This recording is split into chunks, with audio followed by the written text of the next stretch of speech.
Hello out there, and thanks for tuning in to another work and harvest day here in our garden. Today we have a mix of things we are going to tackle. First, we will be taming the grapes, which seems to have become a continuous chore in recent weeks. Then we will harvest some fun fruits, veggies, and herbs. And finally, we will make our very first large cut flower bouquet. So I hope you will sit back, relax, and enjoy hanging out with me on this warm summer afternoon.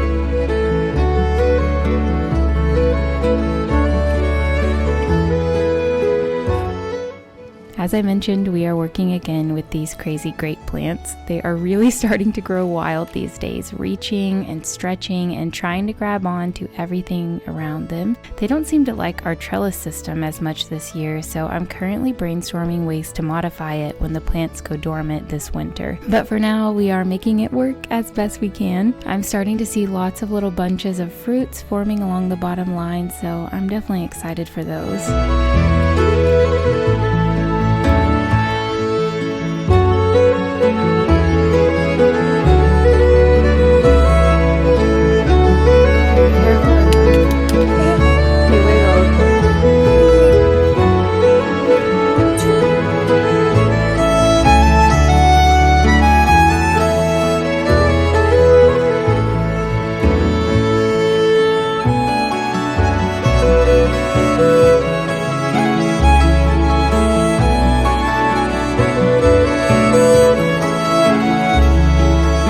With the work, let's move on to the best part of having a garden, the harvest. We sort of seem to be in a lull this week, which feels strange for June, but we are right on the cusp of something big. For now, we have small cucumbers and lots of green tomatoes that just aren't quite ready yet. We also have lots of young fruits on our trees that still need more of that summer sun before they will fully ripen up. We will just have to browse around and see what we can find today. I definitely have a ton of citrus available, so I'm going to start by snagging some of these sweet limes. They are so juicy this time of year that it's like they finally have hit their peak ripeness. We also have a lot of Pixie Tangerines, which are just about the sweetest and juiciest tangerines that you can find. I'm going to pull off every ripe one and hope that it will be enough to last my kids for the week, although I'm sure we will end up fighting over the last one. Next up, we have these white grapefruits, and this tree is loaded, like overwhelmingly loaded. I will pull down a few for the week as they are really so ready to fall. They are plump and heavy, and I think they are going to pick themselves if I don't start getting to work here. I also picked the papaya, but I'm not sure if it was really ready, but it came off in my hand when I was doing my weekly squeeze test, so I guess we will let it ripen on the counter and then we'll give it a taste later on and see if that was a good idea or not.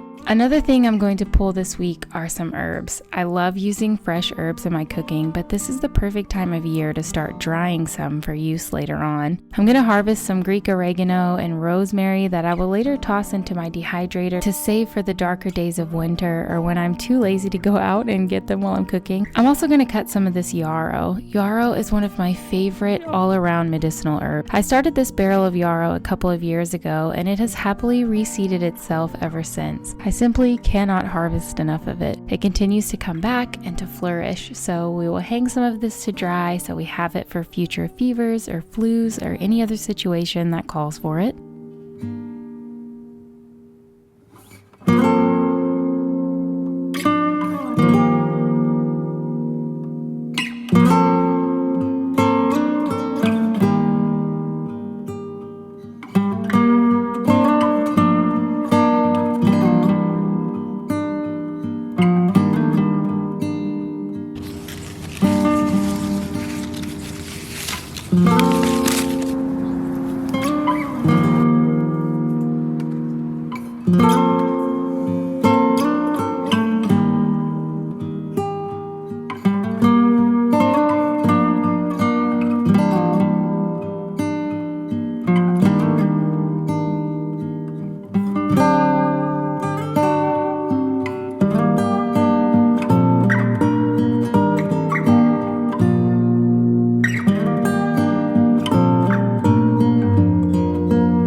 honestly is the thing that I am most excited to share with you all. In March of this year, I decided that I wanted to grow a cut flower garden. Having never really grown cut flowers before, I had no idea what I was doing, but I knew that I wanted to have enough flowers around to keep a large bouquet on my kitchen table throughout the summer and to have some to gift to friends as occasions arose. So I started by planting dahlias. I bought bag after bag of dinner plate tubers that had probably sat a little too long on the box store shelves, and I started putting them into pots. I got a little overwhelmed by the internet lessons on tuber eyes and planting depth, and possibly even became a bit paranoid about overwatering them, but it all worked out in the end. We survived. Most of the dahlias survived, and in addition to the dahlias, we planted dozens of sunflower varieties, and we scattered rudbeckia and chamomile seeds in all of the open spaces we could find, and the result has been more than I could hope for. And I finally reached my goal this week of having enough flowers for a large bouquet. So here it is, the first of many table displays and gifts for friends. I know that this passion for flower growing is only going to get bigger and better with time. So cheers to the first year. Well, that about wraps it up for today's video. I hope you enjoyed messing around in the garden with me, and if you did, please give this video a thumbs up and subscribe if you want to see more like it in the future. Thank you all so much for watching. I will see you in the next one. Goodbye, everybody. In my mind, it's just the two of us, just the two of us. But I know I'll have to try to let her go, because she won't